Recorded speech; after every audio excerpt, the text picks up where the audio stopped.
নবী নিজের উম্মতের জন্য জাহান্নাম থেকে বাঁচার 4টি পথ প্রদর্শন করেছেন হাদিসে। সাথে সাথে বলে দিয়েছেন এই 4টি পথ ছাড়া পঞ্চম কোনো পথ নাই। তাই আমরা ধারাবাহিকভাবে নবীর উম্মতের জন্য জাহান্নাম থেকে বাঁচার পথ 4টি ধারাবাহিকভাবে শোনার বোঝার চেষ্টা করি। এর এই ভিতর দিয়া ইনশাআল্লাহ আশা করি আপনাদের সেই প্রশ্নের জবাব পেয়ে যাবেন যে মাদ্রাসার পক্ষ থেকে সম্মেলন কেন করা হয়। রাসূল উম্মতের নাজাতের 4টি পথ বর্ণনা করতে গিয়া বলেন, সর্বপ্রথম পথ হলো রাসূল বলেন তুমি আলেম হও।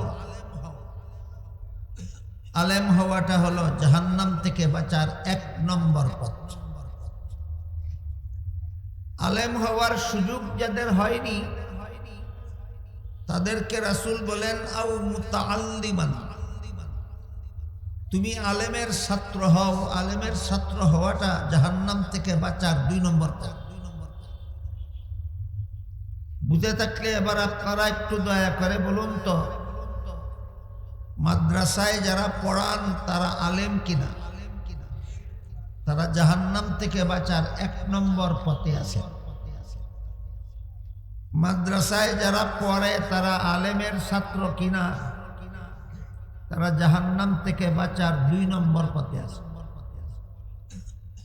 এছাড়া সমাজে আর যত মুসলমান আছে, কেউ জীবনভর কৃষিকাজ নিয়ে ব্যস্ত থাকেন, কেউ জীবনভর ব্যবসা নিয়ে ব্যস্ত থাকেন, কেউ জীবনভর চাকুরি নিয়ে ব্যস্ত থাকেন, কেউ স্কুল কলেজের লেখাপড়া নিয়ে ব্যস্ত থাকেন। এই সমস্ত সাংসারিক কাজের ব্যস্ততার কারণে আমার মনে হয় বাংলাদেশের প্রতি 1099 জন মুসলমানের জন্য আলেম হওয়ারও সুযোগ হয় না, মাদ্রাসার ছাত্র হওয়ারও সুযোগ হয়। এই সিংহভাগ মুসলমান এই সমাজের আপাতত আমি ধরে নিলাম প্রতি 1000-এর 1 জন মাদ্রাসায় পড়ে, 999 জন মাদ্রাসায় পড়ে না। এই প্রতি 1000-এর 999 জন মুসলমান জাহান্নাম থেকে বাঁচবে কিভাবে? তার পথ নির্দেশনা দিয়া রাসূল করিম সাল্লাল্লাহু আলাইহি ওয়াসাল্লাম বলেন আও মুস্তামিআন। মর্ম হলো তুমি যদি আলেমও না হও, আলেমের ছাত্রও না হও, তাহলে আলেমের কথা মনোযোগে শুনো এবং তাদের কথা মতো জীবনযাপন করো। এটা তোমাদের সকলের জন্য জাহান্নাম থেকে বাঁচার 3 নম্বর পথ। তাহলে যারা আলেমও না, আলেমের ছাত্রও না, তাদের জাহান্নাম থেকে বাঁচার পথ নাই নাকি আছে? কত নম্বর পথটা কি? আলেমের কথা শুনবে এবং আলেমের কথা মতো জীবনযাপন করবে।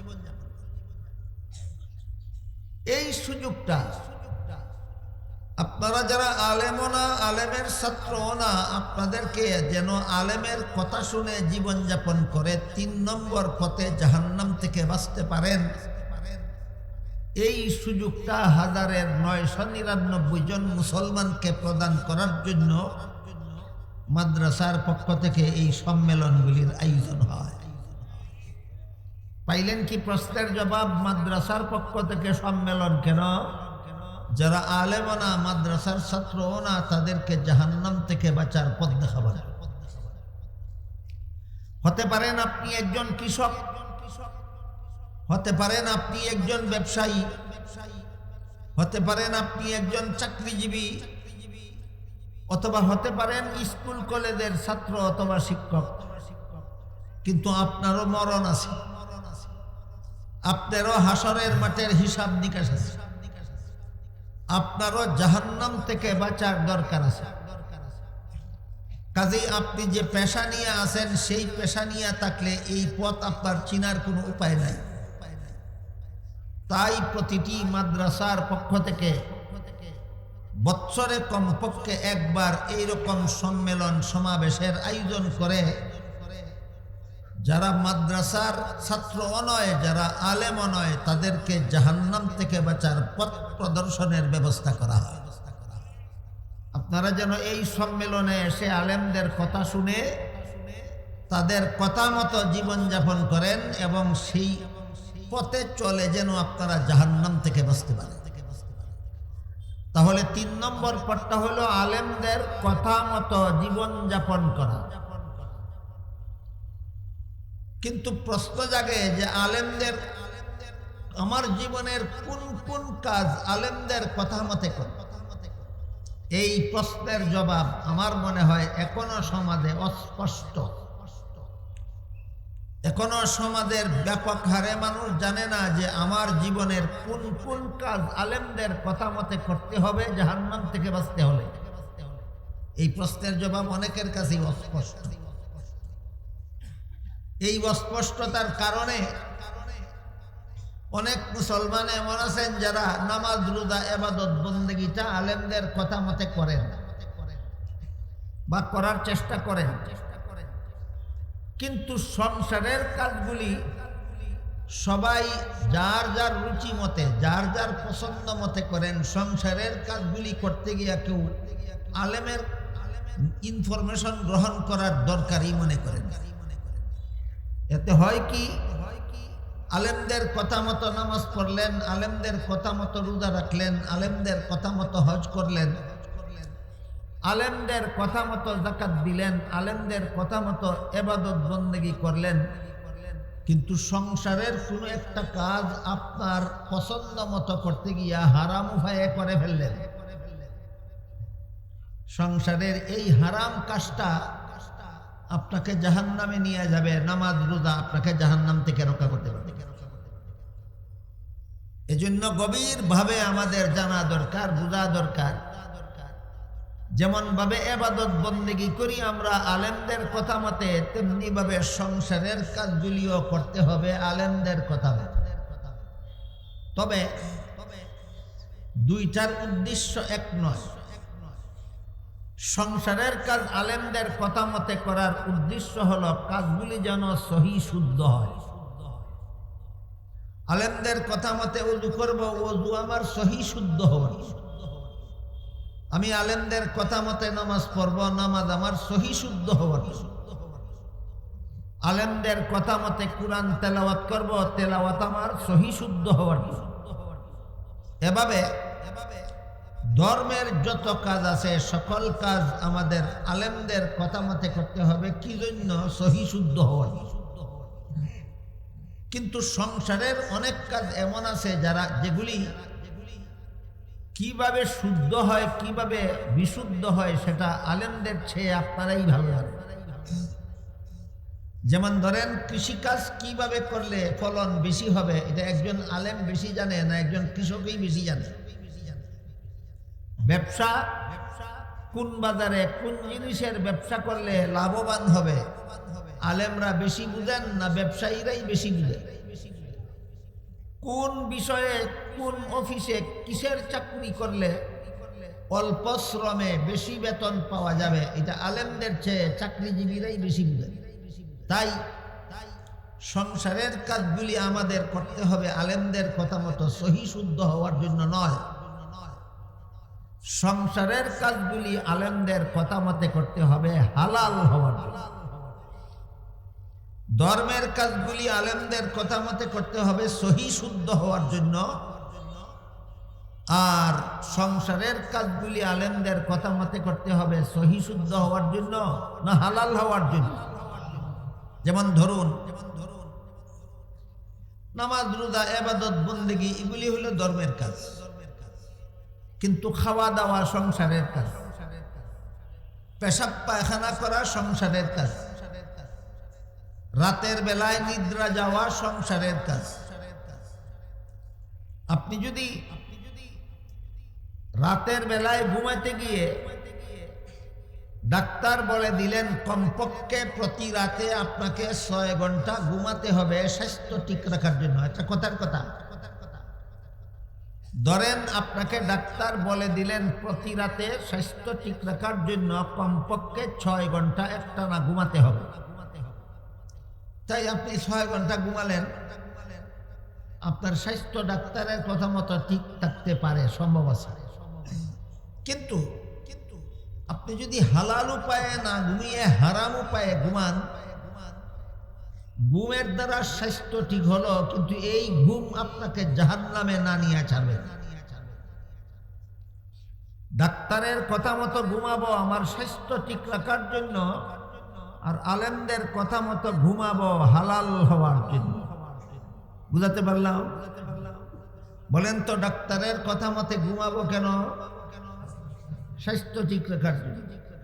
সাথে সাথে আলেমের কথা মতো ঘুমাতে হবে, তা না হইলে 6 ঘন্টার ঘুম আমাকে জাহান্নামে নিয়ে যাবে। এটা কিভাবে? ধরুন ডাক্তারের কথা মতো আপনি এশার নামাজ না পড়েই ঘুমিয়ে গেলেন। আছে কি বাংলাদেশে এমন মুসলমান যারা এশার নামাজ না পড়েই প্রতিদিন ঘুমায়? যেই ঘুম আপনাকে এক বেলার ফরজ নামাজ পড়তে দিল না, এই ঘুম হারাম। যেই ঘুম আপনাকে এক বেলা ফরজ নামাজ পড়তে দেয় না, বলুন সেই ঘুম হালাল না হারাম? আপনি 6 ঘন্টা ঘুমান, 8 ঘন্টা ঘুমান, 1 ঘন্টা ঘুমান, 3 ঘন্টা ঘুমান, যে ঘুম আপনাকে এশার নামাজটা পড়তে দেয় না, এই ঘুম হারাম। এই ঘুম আপনাকে জাহান্নামে না নিয়ে ছাড়বে। তাহলে ডাক্তারের কথা মতো ঘুমাবো স্বাস্থ্য ঠিক রাখার জন্য, আর আলেমদের কথা মতো ঘুমাবো ঘুমটা হালাল হওয়ার জন্য। বুঝাতে পারলাম কি? বুঝলেন বিষয়টা? কাজেই কেউ যদি এশার নামাজ না পড়ে ঘুমিয়ে থাকে, এক রাতের ঘুম তাকে একটা ফরজ নামাজ পড়তে দিল না। কেউ যদি ফজরের সময় ঘুমিয়ে থাকে, একটা ফরজ নামাজ তার একদিনের ফজরের নামাজ তার ঘুম পড়তে দিল না। যার ঘুম তাকে একটা ফরজ নামাজ পড়তে দিল না, তার ঘুম হালাল নয়, তার ঘুম হারাম। তাকে এক রাতের ঘুম যথেষ্ট, তাকে জাহান্নামে নিয়ে যাবে। তাহলে ঘুম সংসারের কাজ হওয়া সত্ত্বেও আলেমদের কথা মতো করবো কেন? হ্যাঁ, আমরা জবাব দিতে পেরেছেন, আমি খুশি হইলাম। তাহলে আমি আশ্বস্ত হলাম, আমি আপনাদেরকে বিষয়টা বুঝাতে পেরেছি। ধর্মের কাজগুলি আলেমদের কথা মতে করব আমরা সহি শুদ্ধ হওয়ার জন্য, কিন্তু সংসারের কাজগুলি আমরা আলেমদের কথা মতো করব হালাল হওয়ার জন্য। অনুরূপভাবে পেশাব পায়খানা করা সংসারের কাজ, কিন্তু হাদিস শরীফে রাসূল করিম সাল্লাল্লাহু আলাইহি ওয়াসাল্লাম বলেন, ইযা আতাইতুমুল গাইত ফালা তাস্তাকবিলুল কিবলাতা ওয়ালা তাস্তাদবিরুহা। এর অর্থ হলো, হে আমার উম্মত মুসলমানেরা, তোমরা যখন পেশাব পায়খানা করতে যাবে, তখন কিবলা সামনে নিয়ে অথবা কিবলা পিছন দিয়ে পেশাব পায়খানা করবে না। কিবলাকে ডানে রেখে অথবা বায়ে রেখে পেশাব পায়খানা করবে। আপনি যদি সময় মতো পরিমাণ মতো পেশাব পায়খানা করেন ডাক্তারের নির্দেশ মতো, এটাই আপনার স্বাস্থ্য রক্ষার জন্য যথেষ্ট। আপনি পূর্ব দিকে করলেন না পশ্চিম দিকে করলেন, সেটা ডাক্তার খুঁজবে না। ডাক্তার শুধু খুঁজবে আপনি ঠিক মতো যেন পেশাব করেন, আপনি ঠিক মতো যেন পায়খানা করেন। কেবলার দিকে করলেন না কোন দিকে করলেন, সেটা ডাক্তার দেখবেন। সুতরাং ডাক্তারের কথা মতো পেশাব করলে, ডাক্তারের কথা মতো পায়খানা করলে আপনার স্বাস্থ্য ঠিক থাকবে।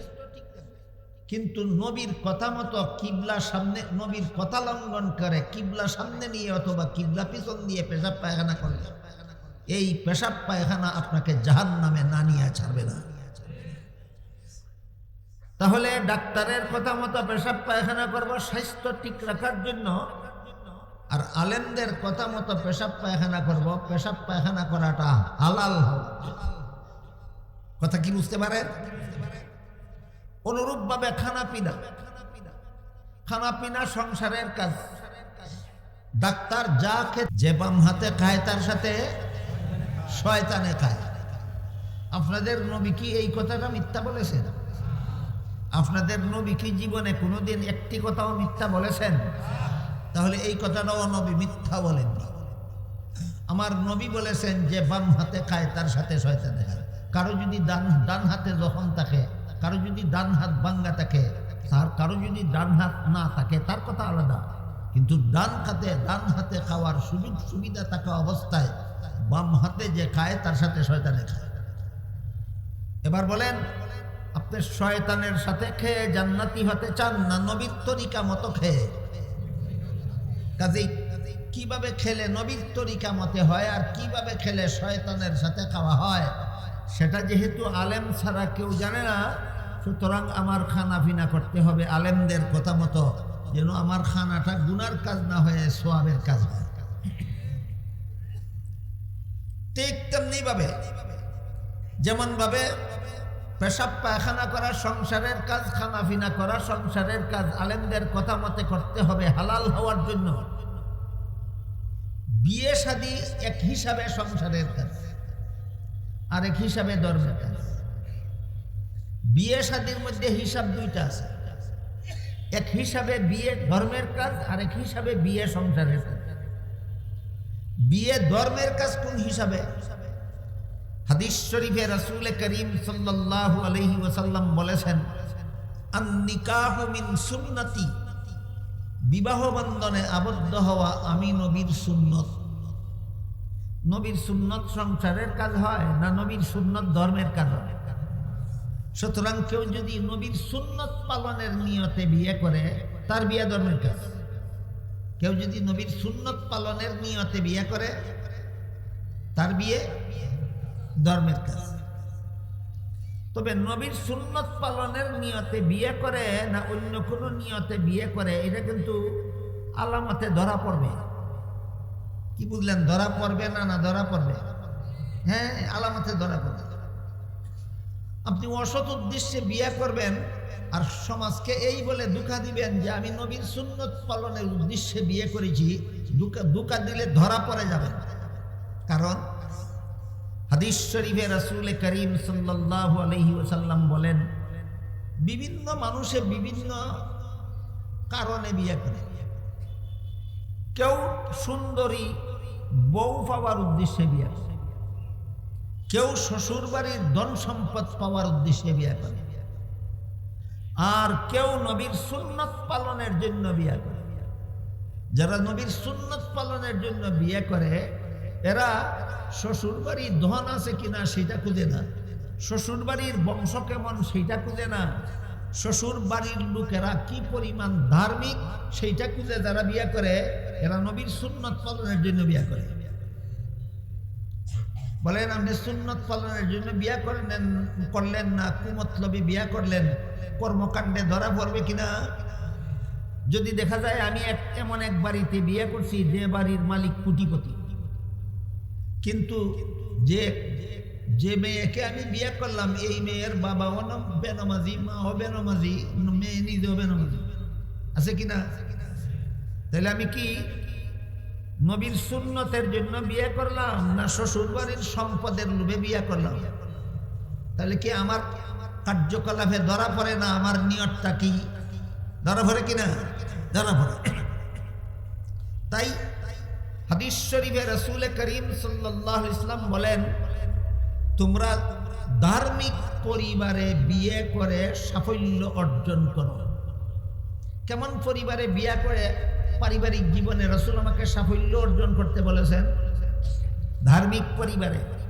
তুমি ধার্মিক পরিবার খুঁজে যদি বিয়ে করো তাহলে প্রমাণ হয়ে গেল তোমার নিয়ত সহি, তুমি নবীর সুন্নত পালনের জন্য বিয়ে করেছো।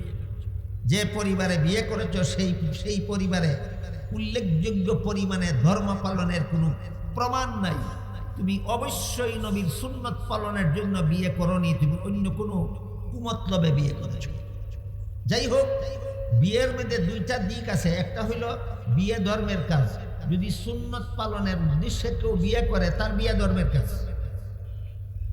আর কেউ যদি নবীর সুন্নত পালনের জন্য নয়, শুধু নূতন একটা সংসার গড়ার জন্য বিয়ে করে,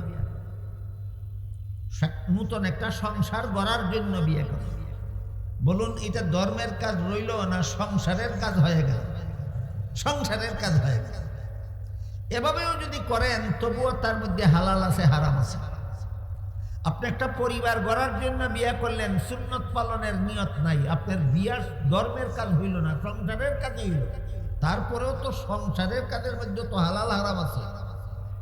আপনি যে নতুন একটা সংসার গড়ার জন্য বিয়ে করলেন, আপনার বিয়েটাকে আপনার সংসারের কাজ বানালেন, এবার দেখা লাগবে আপনার সংসারের কাজটা হালাল না হারাম।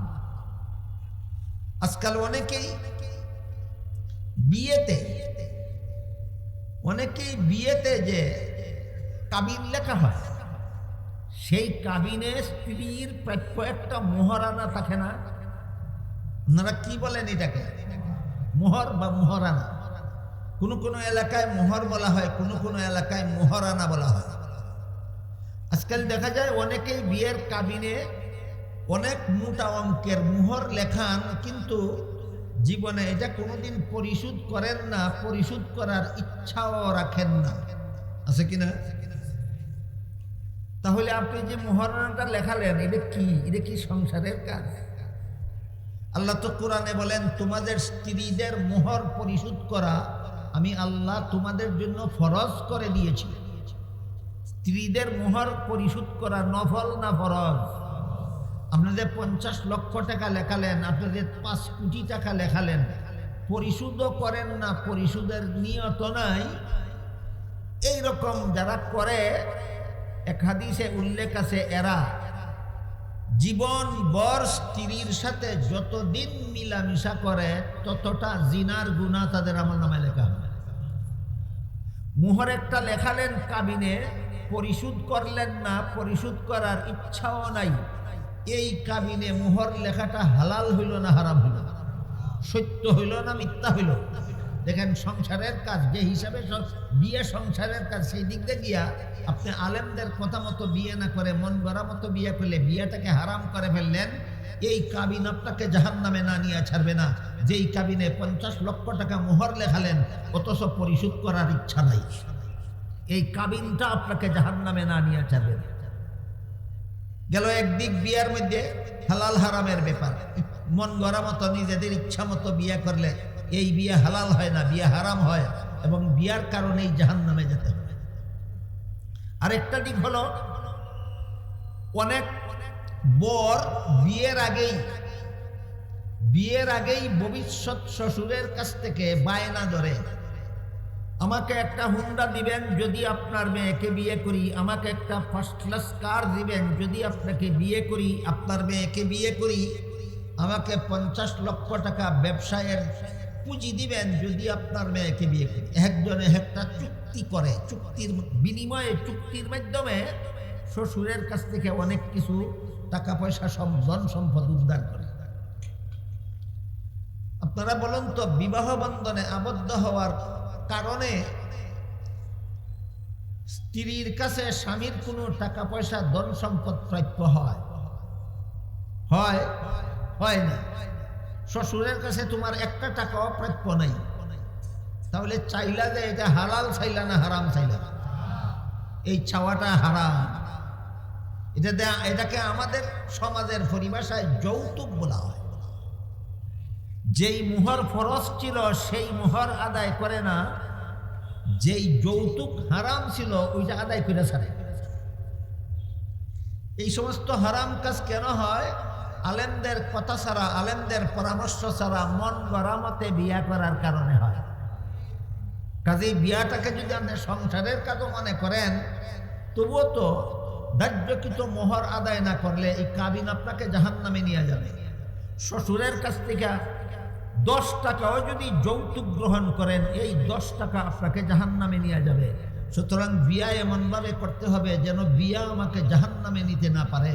আর এমন বিয়া আলেম ছাড়া কেউ জানে না। সুতরাং বিয়ার সংসারের কাজ হইলেও সেটা আমাদের আলেমদের কথা মতে করতে হবে। আমি কি আপনাদের বোঝাতে পারলাম? সংসারের কাজ আলেমদের কথা মতে করতে হবে। কেন?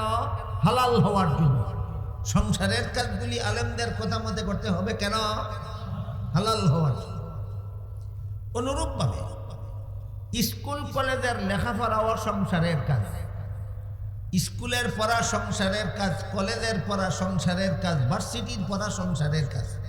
যেমন কৃষিকাজ করা সংসারের কাজ, ব্যবসা করা সংসারের কাজ।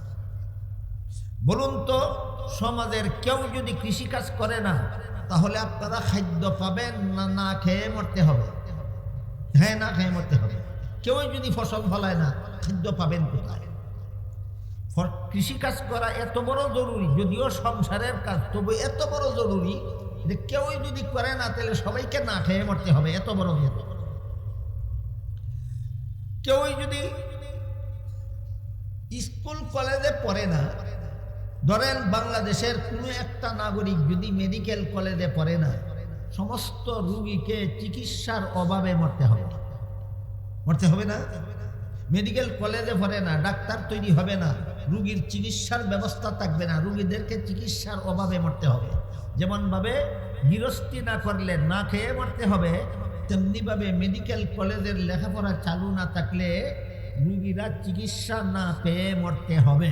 বুঝে থাকলে বলুন, কৃষিকাজ সংসারের কাজ হলেও যে বেদরকারি না অত্যন্ত দরকারি।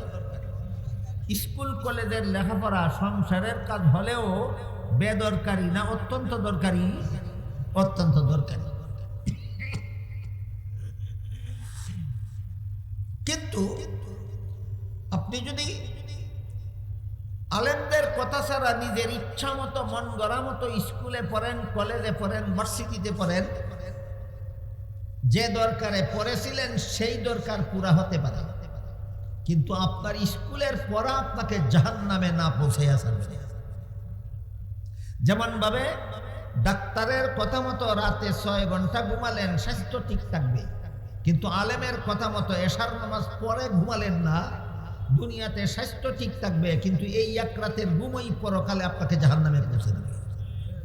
ঠিক তেমনি ভাবে আপনি স্কুলে পড়বেন, কলেজে পড়বেন, আলেমদের কথা ছাড়া যদি পড়েন মন গড়া মতে, তাহলে ডাক্তার তৈরি হবে কলেজের পড়ার দ্বারা, কলেজের পড়ার দ্বারা রোগীর চিকিৎসা হবে, কলেজের পড়ার দ্বারা ইঞ্জিনিয়ার তৈরি হবে, দেশের উন্নয়নমূলক কর্মকাণ্ড হবে, কিন্তু এই পড়া আপনাদের ছেলে মেয়েকে জাহান্নামে না পৌঁছে ছাড়বে। এবার একটু বোঝার চেষ্টা করি কিভাবে। হাদিস শরীফে রাসূল করিম সাল্লাল্লাহু আলাইহি ওয়াসাল্লাম বলেন, মুরু আওলাদাকুম বিসসালাতি ইযা বালাগু 7 সিনিন ওয়াদরিবুহুম ইযা বালাগু 10 আও কামা ক্বালা আলাইহিস সালাতু ওয়াসসালাম।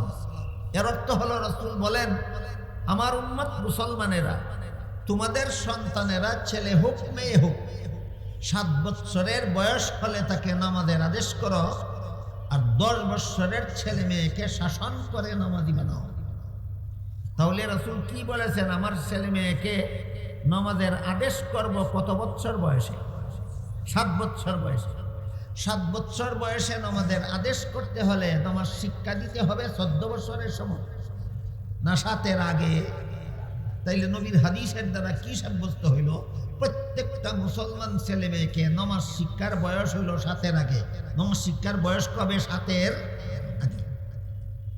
আপনি আপনার 5 বছরের ছেলেকে, আপনি আপনার 5 বছরের মেয়েকে উযু শিক্ষা না দিয়া, গোসল শিক্ষা না দিয়া, নামাজ শিক্ষা না দিয়া প্রাইমারি স্কুলে ভর্তি করে দিলেন। 5 বছর বয়সে প্রাইমারি স্কুলের 1ম শ্রেণীতে ভর্তি করলেন। এই সময় তার বয়স 5 বছর। 5ম শ্রেণী পাশ করতে তার জীবনের চলে গেল আরো 5 বছর। ভর্তি হওয়ার আগের 5, ভর্তি হওয়ার পরের 5, হইল কত? 10। এই প্রাইমারি স্কুলের সিলেবাসের মধ্যে যদি মুসলমান ছাত্রছাত্রীদেরকে উযু শিক্ষা দেওয়ার কোনো ব্যবস্থা না থাকে, প্রাইমারি স্কুলের সিলেবাসের মধ্যে যদি মুসলমান ছাত্রছাত্রীদেরকে গোসলের কত ফরজ শিক্ষা দেওয়ার ব্যবস্থা না থাকে, প্রাইমারি স্কুলের মুসলমান ছাত্রছাত্রীদেরকে যদি নামাজের কত ফরজ শিক্ষা দেওয়ার ব্যবস্থা না থাকে, তাহলে আপনার ছেলে মেয়ে প্রাইমারি স্কুলে লেখাপড়া শেষ করে হাই স্কুলে যাবে, নামাজি হয় না বেনামাজি হয়? আল্লাহ রাসূল কি বলেছিলেন? তোমাদের ছেলেদেরকে 5 থেকে 10-এর ভিতরে বেনামাজি বানাও, না 5 থেকে 10-এর ভিতরে নামাজি বানাও? তুমি বানাইলা বেনামাজি। রাসূল বলছিলেন, তোমার ছেলে মেয়েকে যদি জাহান্নাম থেকে বাঁচাতে চাও 10 বছরের ভিতরে নামাজি বানাও। এই সিলেবাস পরে তুমি বেনামাজি বানাইলা, কোনো সন্দেহ নাই এই সিলেবাস তোমার কলিজার টুকরা ছেলে মেয়েকে জাহান্নামে না নিয়ে যাবে না। তাহলে স্কুলের লেখাপড়ার মধ্যে হালাল হারাম আছে কিনা? স্কুলের লেখাপড়াতে হালাল হারাম আছে। যেহেতু আমরা এই দেশের বাসিন্দা, বাংলাদেশের, এই জন্য বাংলাদেশের শিক্ষা ব্যবস্থা সম্পর্কে কিছু কথা অত্যন্ত গভীর মনোযোগে আমাদের শোনা এবং বোঝা দরকার।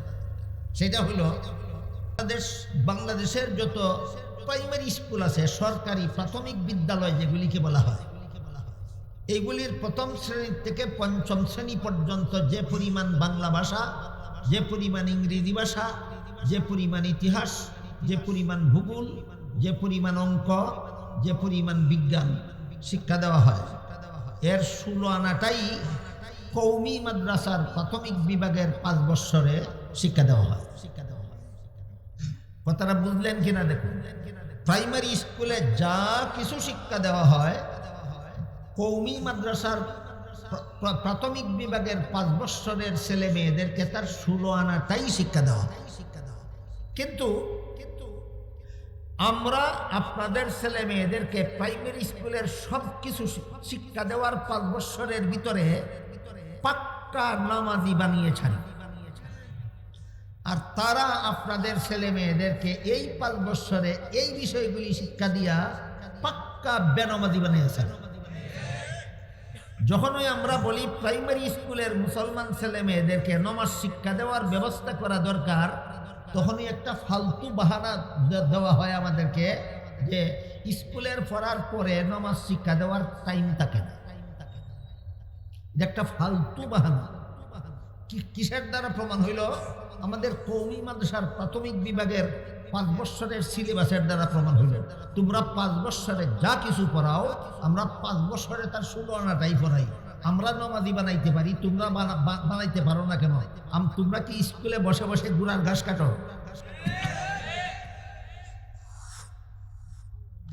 কওমি মাদ্রাসার প্রাথমিক বিভাগের 5 বৎসরে প্রাইমারি স্কুলের সবকিছু শিক্ষা দেওয়া হয়। সুতরাং সিলেবাসের মধ্যে কোনো ব্যবধান নাই। ব্যবধান শুধু ব্যবস্থা নেই। বুঝে থাকলে বলেন, 2 প্রতিষ্ঠানের সিলেবাসে ব্যবধান না ব্যবস্থায় ব্যবধান? আমাদের ব্যবস্থাটাই এমন যে এই বিষয়গুলি পড়ার ভিতর দিয়ে 5 বৎসরে প্রত্যেকটা মুসলমান ছেলে মেয়ে পাক্কা নামাজি হয়ে যাবে, আর তাদের ব্যবস্থাটাই এমন যে এই বিষয়গুলি পড়ার ভিতর দিয়ে প্রত্যেকটা মুসলমান ছাত্রছাত্রী পাক্কা বেনামাজি হয়ে হাই স্কুলে যাবে।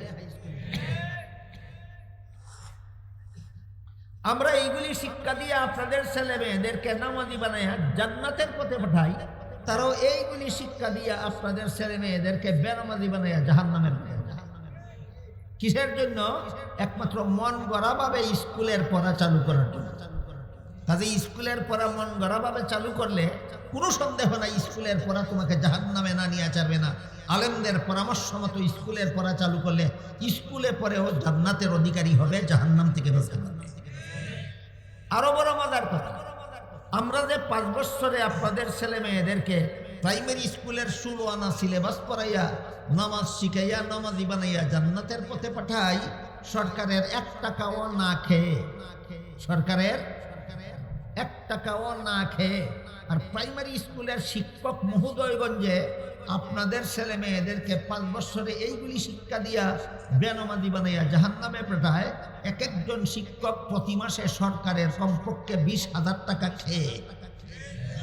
আমরা আপনাদের ছেলে মেয়েদের জান্নাতে পাঠাই 1 টাকা না খেয়ে, আর তারা আপনাদের ছেলে মেয়েকে জাহান্নামে পাঠায় 20,000 টাকা মাথা পিছু খেয়ে।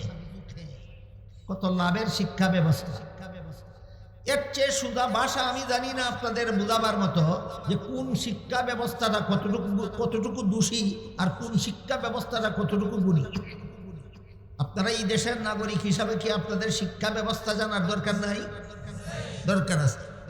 প্রশ্ন হইল, মাদ্রাসায় যদি 5 বৎসরে এইগুলি পড়াইয়া ছাত্রছাত্রীদেরকে নামাজি বানাতে পারে, তারা কেন পারে না? কারণটা কোথায়? এবং কারণটা কোথায় বলি শুনুন। কারণটা হলো, আমাদের দেশের স্বাধীনতার পর থেকে যে দলই গদিতে যাক না কেন, যারাই সরকার গঠন করুক না কেন, দল নির্বিশেষে বলতেছি, যে কোনো দল বাংলাদেশের শাসন ক্ষমতায় যায়, স্কুল কলেজ ভার্সিটির সিলেবাস তৈরি করার জন্য এমন একদল লোকের হাতে দায়িত্বটা তুলে দেয়, যারা পরিকল্পিতভাবে এমন একটা সিলেবাস তৈরি করে সরকারের হাতে তুলে দেয়, যেই সিলেবাস নিয়ে লেখাপড়া করলে মুসলমানের সন্তান ডক্টর আহমদ শরীফ হতে পারে। যে সিলেবাস নিয়ে লেখাপড়া করলে মুসলমানের সন্তান তসলিমা নাসরিন হতে পারে, যে সিলেবাস নিয়ে লেখাপড়া করলে মুসলমানের সন্তান কবি শামসুর রহমান হতে পারে, যে সিলেবাস নিয়ে লেখাপড়া করলে মুসলমানের সন্তান সালমান রুশদি হতে পারে। অর্থাৎ মুসলমানের ভবিষ্যৎ প্রজন্মকে, মুসলমানদের নেক্সট জেনারেশনকে নাস্তিক বানাবার মতো পরিকল্পিত শিক্ষা ব্যবস্থা এই দেশে চালু রাখা হয়েছে। তাহলে এটা শিক্ষার দোষ না শিক্ষা ব্যবস্থার দোষ? শিক্ষা ব্যবস্থার দোষ। আমি যে বললাম যে এমন পরিকল্পিতভাবে এই সিলেবাস কমিটি এমন একটা সিলেবাস তৈরি করে সরকারের হাতে তুলে দেয়, যে সিলেবাস নিয়ে লেখাপড়া করলে মুসলমানের সন্তান নাস্তিক হতে পারে, ডক্টর আহমদ শরীফ হতে পারে, তসলিমা নাসরিন হতে পারে। এই সমস্ত নাস্তিকদের নাম আপনারা কি আগে শুনেছেন আরো কখনো? এদেরকে কেউ কেউ কিছুটা অন্তত চিনেন কিনা, কিছুটা হলেও চিনেন কিনা? যারা চিনেন না তাদের জন্য একটু বলি শুনুন। ডক্টর আহমদ শরীফ ডক্টরেট উপাধিধারী, অশিক্ষিত হওয়ার কারণে, না শিক্ষিত? সাধারণ শিক্ষিত না উচ্চ শিক্ষিত?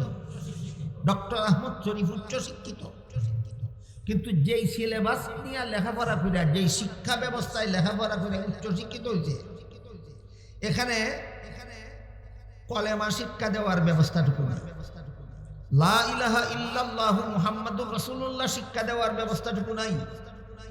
যার ফলে এই উচ্চ শিক্ষিত হয়ে লোকটা নাস্তিক হয়েছে। সে মরণের আগে ওসিয়ত করে গেছিল, আমার মরণের পরে আমার লাশকে তোমরা গোসল দিও না, কাফন পরাইও না, জানাজা পড়বা না, কোনো গুরুস্থানে দাফন করবা না। এগুলি আমার মতো শিক্ষিত আলোকিত অন্তরের ব্যক্তি করে না, এগুলি ধর্মান্ধরা করে।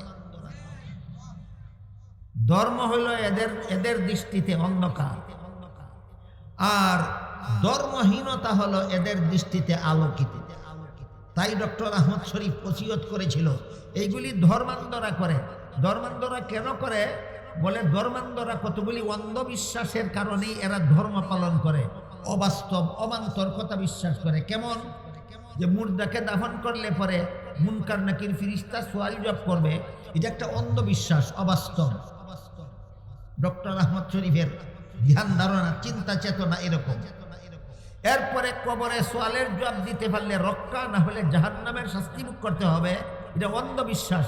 এগুলি সোয়াল জবাব বলতে কিছু নাই, কবরে আযাব গজব বলতে কিছু নাই। একদিন কবর থেকে জীবিত হয়ে হাসরের মাঠে দাঁড়াতে হবে, ফালতু কথা। হাসর বলতে কিছু নাই, পরবর্তী জীবন বলতে কিছু নাই। হাসরের মাঠে দাঁড়িয়ে জীবনের সকল কাজের হিসাব দিতে পারলে রক্ষা, না হলে জাহান্নামে যেতে হবে, ভুল কথা, অন্ধবিশ্বাস। জাহান্নাম বলতে কিছু নাই, জান্নাত বলতে কিছু নাই, পরকাল বলতে কিছু নাই, আল্লাহ বিল্লাহ বলতে কিছু নাই। খামোখা আমার লাশকে গোসল দেওয়ার কোনো দরকার নাই, কাফন পরাবার কোনো দরকার নাই, জানাজা পড়ার কোনো দরকার নাই, গুরুস্থানে দাফন করার দরকার নাই। হাসপাতালে দান করে দিও, তার ওসিয়ত মতো তার লাশকে হাসপাতালেই দান করে দেওয়া হয়েছে। বলেন তো এই ডক্টর আহমদ শরীফ অশিক্ষিত হওয়ার কারণে নাস্তিক হলো, না উচ্চ শিক্ষিত হয়ে নাস্তিক হলো? শিক্ষার দোষে না শিক্ষা ব্যবস্থার দোষে? শিক্ষা ব্যবস্থার দোষে। অনুরূপভাবে তসলিমা নাসরিন আমার জানা মতো বাংলাদেশে থাকাকালে সে medical college pass MBBS doctor ছিল। পরে বাংলাদেশ থেকে পালিয়ে প্রথমে সুইডেন গিয়েছিল, পরে সুইডেন থেকে আরো কোন কোন দেশে গিয়েছিল আমি জানি না। শোনা যায় বর্তমানে নাকি সে ইন্ডিয়া অবস্থান করতেছে, ইন্ডিয়াতে।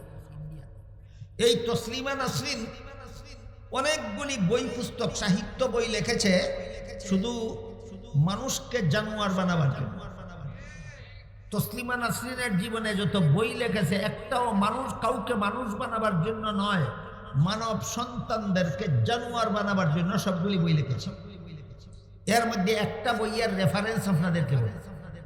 তসলিমা নাসরিনের লিখিত বইগুলির মধ্যে একটা বইয়ের নাম আছে অপরপক্ষ। তবে আমি আপনাদেরকে অনুরোধ করে বলি, জোরহাতে অনুরোধ করে বলি, আল্লাহর দোহাই দিয়ে বলি, মেহেরবানি করে আপনারা জীবনে কোনো নাস্তিকের লেখা বই কোনোদিন পড়বেন না।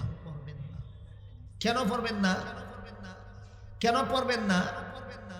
এমন শয়তানি যুক্তি দিয়েছে ধর্মের বিরুদ্ধে, ইসলামী আকীদার বিরুদ্ধে, এই যুক্তির জবাবও দিতে পারবেন না, ঈমানও রক্ষা করতে পারবেন না।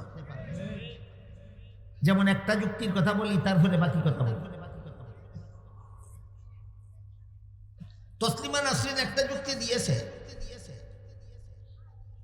একজন পুরুষ যদি 4টা বউ রাখতে পারে, তাহলে একটা মহিলা 4টা স্বামী রাখতে পারবে না কেন? আপনি যদি যুক্তির জবাব দিতে পারেন, তাহলে ইসলামের বিধানে বিশ্বাস থাকবে, ঈমান রক্ষা হবে। যুক্তির জবাব দিতে না পারলে ইসলামের বিধানের বিশ্বাসও থাকবে না, ঈমানও রক্ষা করতে পারবে না। এই জন্য বলেছি, এদের বই পড়বেন না, এদের শয়তানি যুক্তির জবাব দিতে পারবেন না, ঈমান রক্ষা করতে পারবেন না। আমাদের কয়েকজনের পড়তে হয় কেন? এদের শয়তানি যুক্তির দাঁতভাঙ্গা জবাব দেওয়ার জন্য। এই যে একটা যুক্তি তসলিমা দিল যে একজন পুরুষে যদি 4টা বউ রাখতে পারে, তাহলে একটা মহিলা 4টা স্বামী রাখতে পারবে না কেন? এমন আওয়াজ নাকি আজকাল বর্তমানেও বাংলাদেশের কোনো নেত্রীর মুখ থেকে শোনা যায়? শোনা যায় কিনা? শোনা যায়। এই সমস্ত নাস্তিকরা ওই তসলিমা নাসরিনের ডিম ফোটা বাচ্চা ছাড়া আর কিছু নয়। এরকম তসলিমার প্রেতাত্মা বা ডিম ফোটা বাচ্চা যারা বাংলাদেশে আসো, কান পেতে শুনো তোমাদের যুক্তির ভুল কোথায়। কান পেতে শুনো তোমাদের যুক্তির ভুল কোথায়। এক রকমের ভুল আছে, বিভিন্ন রকমের ভুল আছে। এর মধ্যে একটা ভুলের কথা বলি। বাংলাদেশে বিগত 2023 সালের আদমশুমারির মতে বাংলাদেশে যে পরিমাণ পুরুষ আছে, তার চেয়ে 50 লক্ষ মহিলা বেশি আছে। কোন সালের আদমশুমারি মতো? দুঃখিত, 50 লক্ষ নয়, 15 লক্ষ মহিলা বেশি আছে। বিগত 2023 সালের আদমশুমারি মতে বাংলাদেশে যে পরিমাণ পুরুষ আছে, তাদের চেয়ে 15 লক্ষ মহিলা বেশি আছে। এমত অবস্থায় প্রত্যেকটা পুরুষের কাছে একটা করে মহিলাকে বিয়ে দিলে প্রতিটি পুরুষেই একটি করে বউ পাবে কিনা? পাবে। কিন্তু তারপরও 50 লক্ষ মহিলা রয়ে গেল স্বামী পাওয়ার বাকি। 15 লক্ষ মহিলা রয়ে গেল স্বামী পাওয়ার বাকি। ঠিক আছে? যদি পুরুষকে যদি একাধিক বউ রাখার বিধান ইসলামে না দিত, বর্তমান বাংলাদেশের 15 লক্ষ মহিলার কপালে জীবনে একটা স্বামীও জুটত না। বালা করে চিন্তা করে দেখ, তোর মাথা ঠিক আছে না কোরআনের বিধান ঠিক আছে? এই জবগুলি আপনারা সকালে দিতে পারবেন না। এই জন্য বলছি, এদের এই শয়তানদের বই আপনারা পড়বেন। আমাদের পড়তে হয় কেন? শয়তানি যুক্তির জবাব দেওয়ার জন্য। আরেকটা যুক্তি, আল্লাহ পাক রব্বুল আলামিন পবিত্র কোরআনের এক আয়াতে বলেছেন, নিসাউকুম হারসুল লাকুম, তোমাদের স্ত্রীরা হলো তোমাদের সন্তান উৎপাদনের ক্ষেত। স্ত্রীদেরকে আল্লাহ ক্ষেত বলেছেন, ফসল উৎপাদনের নয়, সন্তান উৎপাদনের। আরেক রকমের ক্ষেত আছে ফসল উৎপাদন। বলুন তো, ফসল উৎপাদনের ক্ষেত থেকে আমরা বিষয়টা বুঝে আসি। একটা কৃষকের যদি 4টা ক্ষেত থাকে, এক কৃষকে যদি 4 ক্ষেতে ফসল ফলায়, ফসলের ভাগাভাগি নিয়ে কোনো ঝগড়া হবে কেন? মালিক একজন ঝগড়া করতে যাবে কার সাথে? কিন্তু ক্ষেত যদি একটা হয় আর কৃষক যদি 4 জন হয়, 4 কৃষকে যদি এক ক্ষেতে ফসল ফলায়, ধরুন কথার কথা 4 কৃষকে মিলে এক ক্ষেতে তরমুজের চাষ করলো। অনেকগুলি তরমুজ ধরেছিল, কিন্তু একদিন ঘটনাক্রমে শিলাবৃষ্টি হয়ে রাত্রে সবগুলি তরমুজ পচে গেল, নষ্ট হয়ে গেল। কোনো রকমে একটা তরমুজ রক্ষা পাইল। এটা কথার কথা। বলেন ফসল কটা, মালিক কজন? এবং এই ফলটা 4 জন মালিককে আস্ত রেখে দেওয়া যাবে না কমপক্ষে 4 টুকরা করতে হবে? তারপরে যদি টুকরা একটু ছোট বড় হয়, ঠিক তেমনি ভাবে তসলিমাকে যদি তসলিমার যুক্তি মতো 4 পুরুষের কাছে একসাথে বিয়ে দেওয়া হয়, তখনও তো ক্ষেত একটা, চাষা 4 জন, তখনও তো ক্ষেত একটা। চাষা 4 জন। এক হালি কলার মতো ফসল ধরবে না একটা তরমুজের মতো? বুঝে শুনে বলেন, এক হালি মূলার মতো ফসল ধরবে না একটা তরমুজের মতো? তরমুজটাকে এই 4টা চাষাকে 4 টুকরা না করে তো দেওয়ার কোনো উপায় নাই। 4 টুকরা করলে তরমুজটা কি ব্যবহারের যোগ্য থাকবে না ধ্বংস হয়ে যাবে? আল্লাহ যুক্তি বেশি বুঝে না এই সমস্ত শয়তানেরা বেশি বুঝে? এই জন্য আল্লাহর বিধানের বিরুদ্ধে যারা যুক্তি প্রদর্শন করে এরাই হইল জঘন্যতম শয়তান। এরকম একটা শয়তানের নাম হলো তসলিমা নাসরিন। তসলিমা নাসরিনের লিখিত একটা বই আছে, বইয়ের নাম হইল অপরপক্ষ। অপরপক্ষ বইয়ে লেখে, আমার পেট আমার শরীরের অঙ্গ, আমার স্বামীর শরীরের অঙ্গ নয়, তাই স্বামীর অধিকার নাই তার ইচ্ছা মতে আমার পেটে বাচ্চা জন্ম দেওয়ার। আমার পেটে কার কাছ থেকে বাচ্চা নেব না নেব সেটা আমার অধিকার। একটা পুরুষকে স্বামী বানিয়ে তার কাছ থেকে বাচ্চা নেবে না, যার কাছ থেকে মনে চায় তার কাছ থেকে বাচ্চা নেবে। আমি জিজ্ঞেস করি, এমন পেটের জন্য মানুষের দরকার হয় না এমন পেট কুকুরিরও থাকে? তাহলে তসলিমায় আর কুকুরিতে পার্থক্য রইল কোথায়? এমন জানোয়ার মার্কা শিক্ষা ব্যবস্থা কেন? একমাত্র আলেমদের কথা ছাড়া মন গড়া শিক্ষা ব্যবস্থার কারণে। সুতরাং স্কুল কলেজ ভার্সিটির শিক্ষা ব্যবস্থা প্রণয়ন করতে হবে কাদের পরামর্শ ক্রমে? আলেমদের পরামর্শ। কথাটা আর লম্বা না করে আমি গুটাই আনি। এবার আমাদের প্রাইমারি স্কুলের 5 বছরের সিলেবাস পড়তে পড়তে প্রত্যেকটা মুসলমান ছাত্র ছাত্রীদের নমাজি বানাবার বয়স পার হইয়া যায়। এখান থেকে বেনমাজি হইয়া হাই স্কুলে যায়, সেখানে গিয়ে অনামাজ শিকার সুযোগ পায় না। সেখান থেকে বেনমাজি হইয়া কলেজে যায়, সেখানেও নমাজি হওয়ার কোনো সিলেবাস পায় না। সেখান থেকে ভার্সিটিতে যায়, সেখানেও নমাজি হওয়ার কোনো সুযোগ পায় না। এই যে একটা তসলিমা মার্কা শিক্ষা ব্যবস্থা, এই যে একটা পশুত্বমূলক শিক্ষা ব্যবস্থা, এটা সংশোধনের একমাত্র পথ। এই নাস্তিকবাদী শিক্ষা ব্যবস্থা সংশোধনের একমাত্র পথ। পথটা বোঝাবার জন্য একটা উদাহরণ দিচ্ছি। আমাদের সিলেটি ভাষায় একটা প্রবাদ আছে, ছাগল চিনেন আপনারা? ছাগল যদি বেঁধে রাখতে না পারেন, বাদ থেকে যদি ছাড়া পায়, এলুপাতারি দৌড়ায়, ধরতে খুব কষ্ট হয়। জানেন কি কেউ? ছাগল হাত থেকে ছাড়া পেলে সুজা দৌড়ায় না, এলুপাতারি দৌড়ায়, যে কারণে ধরতে তার খুব কষ্ট হয়। হ্যাঁ, ছাগল যখন মুততে শুরু করে তখন কপ করে ধরে ফেলে যায়। এই জন্য আমাদের সিলেটি ভাষায় একটা প্রবাদ আছে, ছাগল ধরতে হয় মুতের সময়। বুঝলেন কথাটা? ছাগল ধরতে হয় ছুটে গেলে না মুতের সময়? ঠিক তেমনি ভাবে যে সমস্ত সরকার নাস্তিকবাদী শিক্ষা ব্যবস্থা স্কুলে চালু করে, এদেরকে ধরতে হয় মুতের সময়। ছাগল ধরতে হয় মুতের সময়, আর নাস্তিকবাদী সরকারকে গলায় শক্ত করে সারাশি দিয়ে ধরতে হয় মুটের সময়। এই যে সামনে ভোট আসলো, কতজন কত রকমের ধার্মিক সাজবে আপনাদের কাছে ভোট চাওয়ার জন্য। বলবেন প্রাইমারি স্কুলের মুসলমান ছেলে মেয়েদেরকে 10 বছরের ভিতরে পাক্কা নমাজি বানাবার সিলেবাস প্রণয়ন করবা, চুক্তি স্বাক্ষর না করা পর্যন্ত আমরা আর কোনো নাস্তিকবাদী সরকারকে ভোট দেব না। তাহলে সরকারকে ধরতে হয় মুতের সময়। বুঝাতে পারিনি? ছাগল ধরতে হয় মুতের সময়, আর সরকারকে ধরতে হয় ভোটের সময়। বস সংশোধন হয়ে যাবে, সংশোধনের আর বাকি থাকবে না। অনেকে বলে তাকে উযু শিখতে, কলেমা শিখতে, নামাজ শিখতে, গোসল শিখতে যে সময় লাগে সেই সময় বের করা যায় না কেন? আমরা পারি, তোমরা পারবে না কেন?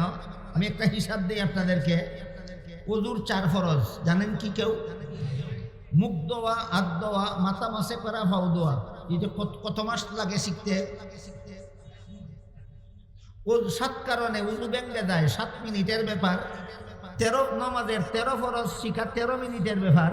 নমাজের ওয়াজিব 15টা, 15 মিনিটের ব্যাপার। 19 কারণে নমাজ ভেঙে যায়, 19 মিনিটের ব্যাপার। কোন বুতে ধরে তোমাকে এই কয়েক মিনিটের শিক্ষা না দিয়া মুসলমানের কলিজার টুকরা ছেলে মেয়েদেরকে বেনমাদি বানিয়ে জাহান্নামে পাঠাও? এই জন্য হাদিস শরীফে রাসূল করিম সাল্লাল্লাহু আলাইহি ওয়াসাল্লাম বলেন, তুমি যদি আলেমও না হও, আলেমের ছাত্রও না হও, আলেমের কথা মতো জীবনের সকল কাজ করো, তাহলে তোমাকে জাহান্নাম থেকে বাঁচার জন্য আর কোনো সমস্যায় করতে হবে। আলেমের কথা মতো ধর্মের কাজগুলি করব কেন? শুদ্ধ হওয়ার জন্য।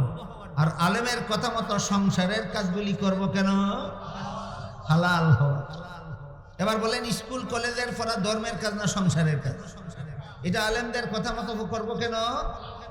মুসলমান ছাত্র ছাত্রীদেরকে জাহান্নাম থেকে বাঁচাবার জন্য। স্কুলে ঘুরেও যেন জাহান্নামে যেতে না হয়, কলেজে লেখাপড়া করেও যেন মুসলমানের সন্তানকে জাহান্নামে যেতে না হয়, ভার্সিটিতে পড়েও যেন ডক্টর আহমদ এবং তসলিমা নাসরিনের মতো জানোয়ার হতে না হয়। গেল ৩ নম্বর পথ। রাসূল বলেন, তুমি আলেম হও, এটা তোমার জন্য জাহান্নাম থেকে বাঁচার 1 নম্বর পথ। আলেম যারা হতে পারোনি তাদেরকে বলেন আলেমের ছাত্র হও, এটা তোমার জন্য জাহান্নাম থেকে বাঁচার 2 নম্বর পথ। আলেমের ছাত্র যারা হতে পারোনি তাদেরকে রাসূল বলেন আলেমের কথা মতো জীবনযাপন করো, এটা তোমাদের জন্য জাহান্নাম থেকে বাঁচার 3 নম্বর পথ। এবার বলুন, যারা এখানে বসা আছে, কেন আসলেন এখানে? জাহান্নাম থেকে বাঁচার 3 নম্বর পথটা চিনার জন্য। এখানে 1 রাতের ওয়াজ শুনেই আলেম হয়ে যাবেন? 1 রাতের ওয়াজ শুনেই আলেমের ছাত্র হয়ে যাবেন? না না, আলেমও হতে পারবেন না। প্রতি বছর এখানের সম্মেলনে আসেন, ওয়াজ শুনেন, আলেমও হতে পারবেন না, আলেমের ছাত্রও হতে পারবেন না। শুধু আলেমের কথা মতো জীবনযাপনের মাধ্যমে জাহান্নাম থেকে বাঁচার 3 নম্বর পথটা পেয়ে যাবেন। এই জন্য মাদ্রাসার সম্মেলনগুলি করা হয়, সর্বস্তরের মুসলমানকে জাহান্নাম থেকে বাঁচার 3 নম্বর পথ প্রদর্শনের জন্য। তারপরে রাসূল করিম সাল্লাল্লাহু আলাইহি ওয়াসাল্লাম বলেন, যদি অগত্যা কারো বেলায় এমন পরিস্থিতি দাঁড়ায় যে পরিস্থিতিতে আলেমের কথা শোনারও সুযোগ না পায়, যেমন ধরেন এক ব্যক্তি 10 বছরের জন্য জেলখানায় বন্দী হয়ে গেল, 20 বছরের জন্য জেলখানায় বন্দী হয়ে গেল, আজীবনের জন্য জেলখানায় বন্দী হয়ে গেল, মাদ্রাসার ওয়াজ মাহফিলে আসতেও পারে না, আলেমের কথা শোনারও সুযোগ পায় না। এই লোকটার কি জাহান্নাম থেকে বাঁচার দরকার নাই? আল্লাহ রাসূল বলেন, এমন লোক বাঁচবে কিভাবে? রাসূল বলেন, তুমি আলেমকে মহব্বত করো শুধু অন্তর দিয়া, এই মহব্বতটাই হবে তোমার জাহান্নাম থেকে বাঁচার শেষ পথ। মহব্বত করাটাই হবে জাহান্নাম থেকে বাঁচার শেষ পথ। এখানে এসে অনেক শিক্ষাজীবী বুদ্ধিজীবীরা প্রশ্ন উঠান, কোন যুক্তিতে আলেমকে মহব্বত করতে হবে? আমি জবাব দেওয়ার আগে বলতে চাই, আও মুহিব্বান, তুমি আলেমকে মহব্বতকারী হও, আমি বলেছি না তোমার রাসূল বলেছেন? যুক্তি আমার কাছে চাও কেন? যিনি বলেছেন তার কাছে গিয়ে যুক্তি চাও। তিনি যদি তোমারও রাসূল হয়ে থাকেন, তিনি কেন বললেন আলেমকে মহব্বত করো? যুক্তি গিয়া তার কাছে যাও। আর যদি বলো তাকে তো পাবো না, তাইলে মেনে নাও। আমি কেন যুক্তি দিতে যাব? তিনি তো আমারও রাসূল, তোমারও রাসূল। এই জন্য অনেক শিক্ষাজীবী বুদ্ধিজীবীদেরকে যখন বলা হয় রাসূল বলেছেন আলেমকে মহব্বত করো, তখনই তাদের চুলকানি শুরু হয়। আলেমকে মহব্বত করবে কেন? আলেমকে তো ঘৃণা করা দরকার। কাজেই এদের এই অপপ্রচারণার দ্বারা যাদের মনে মনে যুক্তি বুঝার মতো একটা খায়েশ, যুক্তি বুঝার মতো একটা কৌতূহল জাগ্রত হয়ে আছে, তাদের জন্য যুক্তিটাও বলি শুনুন। ধরুন একটা ছেলে তার মায়ের গর্ভে থাকা অবস্থায় তার বাবা মারা গেল। জন্মের পরে এতিম হইল না জন্মের আগেই এতিম হইল? এই এতিম ছেলেটার জন্ম হওয়ার পরে বাবা মারা যাওয়ার কারণে ছেলের চাচা তাকে লালন পালন করে লেখাপড়া শিক্ষা দিয়ে মানুষ রূপে গড়ে তুলল। বলেন তো, সন্তান জন্ম হলে পরে তাকে লালন পালন করে লেখাপড়া শিক্ষা দিয়ে মানুষ রূপে গড়ে তোলার দায়িত্বটা আসলে কার? বাবা না থাকার কারণে কে করে দিল? চাচা করে দিল। এমত অবস্থায় যদি কোনো বুদ্ধিমান ব্যক্তি ওই ছেলেটাকে বলে যে তুমি তোমার চাচাকেই বাবার মতো সম্মান করবা, অযৌক্তিক হবে। কেন? চাচাকে বাবার মতো মহব্বত কেন করবে? বাবার কাজ করে দিয়েছে। কি করে দিয়েছে? বাবার কাজ করে দিয়েছে চাচা। এই যুক্তিকে চাচাকে বাবার মতো মহব্বত করার নির্দেশ হতে পারে। ঠিক তেমনি ভাবে নবীগণের কাজ ছিল দুনিয়ার মানুষকে জাহান্নাম থেকে বাঁচার পথ দেখাও। নবী নাই দুনিয়াতে, নবীগণের এই কাজটাই আলেমদের প্রতি অর্পিত হয়েছে। এবার বলেন তো আলেমরা কাদের কাজ করেন? নবীগণের কাজ করেন। নবীগণের কাজ ছিল দুনিয়ার মানুষকে জাহান্নাম থেকে বাঁচার পথ দেখাও। নবী নাই দুনিয়াতে, এই দায়িত্বটা অর্পিত হয়েছে আলেমদের উপর। সুতরাং আলেমদের কাজ হলো দুনিয়ার মানুষকে জাহান্নাম থেকে বাঁচার পথ দেখাও। যিনি আমাকে জাহান্নাম থেকে বাঁচার পথ দেখাবেন তাকে ঘৃণা করা যুক্তিসম্মত না মহব্বত করা যুক্তিসম্মত?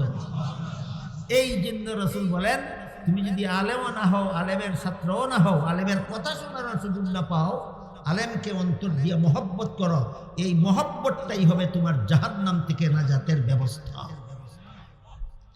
আর কয়েক মিনিট আপনারা মনোযোগে শুনবেন বললে ব্যবস্থার মহব্বতের দ্বারাই জাহান্নাম থেকে গুনাহগার উম্মত কেমনে নাজাত পাবে, এই কথাটা বলে আমার বক্তব্য শেষ করতে যাচ্ছি।